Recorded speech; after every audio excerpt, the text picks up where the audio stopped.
अर्जुन जी, इनेलो द्वारा ये कष्ट निवारण केंद्र स्थापित किया गया है, क्या इसका मुख्य क्या कारण है? देखिए, इसका मुख्य कारण आज एक जरूरत बन गई है प्रदेश के अंदर। क्या है, किसान को सरकार ने लगातार ऐसी पॉलिसियां बनाई है जिसकी वजह से किसान परेशानी हो है। मंडी के अंदर फसल बेचने की जहाँ प्रक्रिया किसान के लिए सरल होनी चाहिए थी, उसको सरल करने की बजाय किसान ने और मुश्किल कर दी। कागजी कार्रवाई बढ़ा दी, आपकी डॉक्यूमेंटेशन बढ़ा दी, आपका ओटीपी का सिस्टम या अंगूठे का वो लेना, ये सारी अननेसेसरी चीजें हैं जिसकी वजह से किसान को परेशानी आती है। कई बार कागजी कार्रवाई में किसान उलझ जाता है, वो सही तरीके से उनको कर नहीं पाता। किसी भी तरह से उनको दिक्कत ना आए, किसी भी तरह से उनको तकलीफ ना हो, तो हमारे वॉलंटियर साथी कष्ट निवारण केंद्र के अंदर हरियाणा की हर मंडी के अंदर बैठे हैं, और जब तक फसल की परचेज चलती रहेगी हमारे साथी बैठेंगे। किसी भी किसान साथी को किसी भी प्रकार की कोई भी तकलीफ आए, कोई भी दिक्कत आए, तो वो कृषि निवारण केंद्र में आकर के हमसे मदद ले सकता है, और हमारे कार्यकर्ता साथी उसकी मदद के लिए यहाँ पर हाजिर हैं। गेहूं खरीद में जो बदलाव की है सरकार ने, उसको लेकर के किसानों में बड़ा रोष है और आड़ती भी उसका विरोध कर रहे हैं। आप कैसे देखते हैं, क्या बदलाव किया जाएगा फिर से?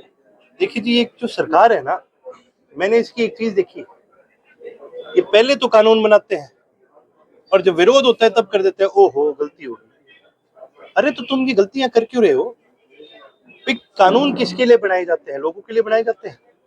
अगर मंडी को लेकर के, परचेज को लेकर के कोई कानून बनाया जाता है तो दो लोगों पे उसका असर पड़ता है, एक आड़ती पे पड़ता है और एक किसान पे पड़ता है और एक मजदूर पे पड़ता है। इन्होंने तीनों में से किसी से राय नहीं करी। मैं आज भी आपके माध्यम से सरकार को यही राय दूंगा कि आप ये जो भी पॉलिसी बनाते हो, पहले आपको आड़तियों के साथ बैठना चाहिए, मंडी में खुद आकर के जो मंडी की आड़तियों की एसोसिएशन है उनसे मिलना चाहिए, किसानों से मिलना चाहिए, किसान की एसोसिएशन से मिलना चाहिए, और दोनों की राय लेकर के फिर इसका समाधान निकालना चाहिए। मन मर्जी से आप कानून बनाओगे तो लोग आपका विरोध ही करेंगे। आप मिले हैं आड़तियों से, किसानों से, किस तरह की दिक्कतें वो बता रहे थे? जहाँ तक दिक्कतों की बात आती है तो कोई कमी नहीं है। सिरसा की अगर मैं बात करूं तो ये जो मंडी का शेड है हमारे पीछे, इसके 3 बार टेंडर हो गया। टेंडर इसलिए हुआ है क्योंकि इस खेत में कई दिक्कतें हैं, बारिश के अंदर पानी लीक हो जाता है, और अभी इन दिनों बारिश भी हुई है। अब किसान की फसल अगर शेड के नीचे ही सुरक्षित नहीं है तो कहाँ होगी? इनसे ये शेड नहीं बनाएगा। वही मंडी के अंदर जब परचेज का सीजन आ गया तब इनको याद आता है कि यार हमने पाइपलाइन डालनी है। भैया, साल में 6 महीने मंडी खाली रहती है, आपको तब नहीं याद आया कि भाई हमने तब सड़क उखाड़ के तब डालियो पाइपलाइन? उसी प्रकार से भी ट्रैक्टर आ जाएगा, चलो जिसकी रजिस्ट्री हो रखी है ट्रैक्टर की वो तो चलो गेट पास बनवा लेगा, जो गाड़ी में लेके आ रहे हैं अपनी फसल वो क्या करेगा? ऊंट गाड़ी में, बैल गाड़ी में लेके आ रहे हैं वो क्या करेगा? और उसी प्रकार से किसी किसान या मजदूर के हाथ में चोट लगी हुई अंगूठे पे नहीं आता है भाई, जो आदमी फील्ड में मेहनत करता है जरूरी थोड़ी है उसके हाथ के निशान और बिल्कुल वैसे ठीक रहे। उसका जब वो अंगूठी मशीन नहीं उठाएगी तो वो क्या करेगा? मतलब हर स्टेप के अंदर जहाँ सुविधा बढ़नी चाहिए थी, इन्होंने दिक्कतें बढ़ाने का काम कर दिया। तो ये बड़ी बेवकूफ पॉलिसीज है इनकी। अभय चौटाला ने कहा है मैं लेकर के आऊंगा बैलगाड़ी, देखते हैं कौन रोकेगा। देखते हैं कौन रुकेगा, और लाएंगे भी और बेचेंगे। क्योंकि देखियो, जब तक हम खुद आगे बढ़ करके इस चीज का समाधान नहीं लाते तब तक हम किसी भी प्रकार से सरकार पे दबाव नहीं डाल सकते। मैं तो आपके माध्यम से सरकार को आड़तियों के माध्यम से और किसानों के माध्यम से ही भी कहूंगा कि भी हम सब इसके विरोध में हैं, आपको लोगों की सुननी चाहिए। कांग्रेस ने कहा है कि सारे विधायक मंडियों में जाएं, दौरा करें, और इधर जेजेपी के भी कल नेता मंडी में पहुंचे थे और वो कह रहे हैं कि जब जेजेपी विधायक नहीं है क्या कोई मंडी में? जब दुष्यंत चौटाला डिप्टी सीएम थे तो कोई दिक्कत किसानों को नहीं आई 4.5 साल तक। तो ये दिक्कत आई तो इनकी वजह से, बीजेपी को लाने में इनका सबसे बड़ा हाथ था। और ये आज किस मुंह से मंडी में जाकर ये कहेंगे भी कि सरकार का विरोध कर रहे हैं?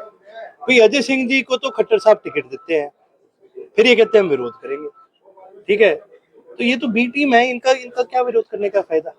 और रही बात कांग्रेस की, तो भाई अगर आपको विधायक को भी बोलना पड़ जाए कि भाई मंडी में चले जाओ, फिर तो काहे के विधायक है आपको, काहे का आपका राजनीतिक संगठन है?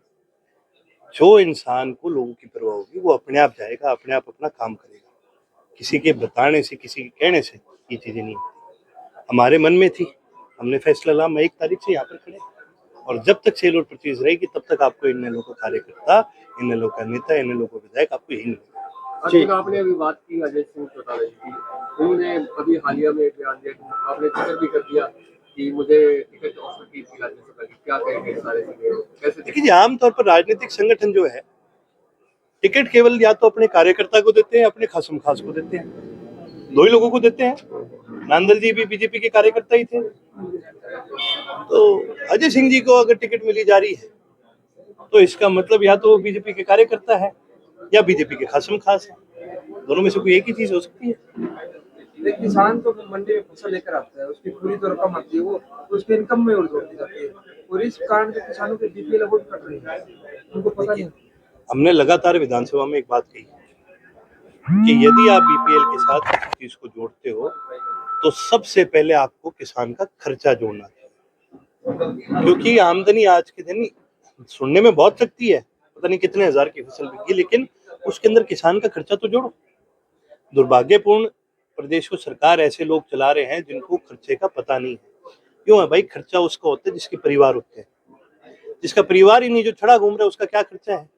तो छड़े लोगों की सरकार है, इनको क्या पता भी खर्चे क्या होता है। ठीक है।